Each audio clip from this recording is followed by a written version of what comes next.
जैसा आपको पता है हमारी टीम ने 1 महीना पहले ट्रेनिंग ली थी जबरदस्त। उसके बाद न्यूजीलैंड से भी इतनी मुश्किलों से उन्होंने सीरीज अपनी बचाई है, ठीक है, बच्चों से वो हारे हैं। और भी ये 10 तारीख को जो मैच हुआ है 10 मई को, वो आयरलैंड से भी हार गए और उससे भी छोटी टीम थी वो। तो इसकी क्या वजह, क्यों शिकस्त खा रही है हमारी टीम इतनी अच्छी ट्रेनिंग करने के बावजूद भी?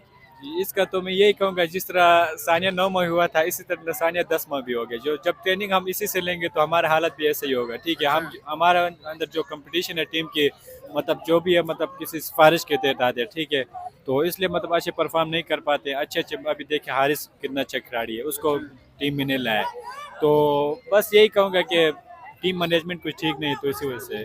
तो ये इन्होंने दोबारा चले हुए कारतूस क्यों ले लिए? माद वसीम ले लिया, मोहम्मद आमिर ले लिए, लोग तो नए यंग ब्लड लेता है, तो पुराने ये दोबारा से उन्होंने पुराने खिलाड़ी क्यों लिए? इसकी क्या खास वजह?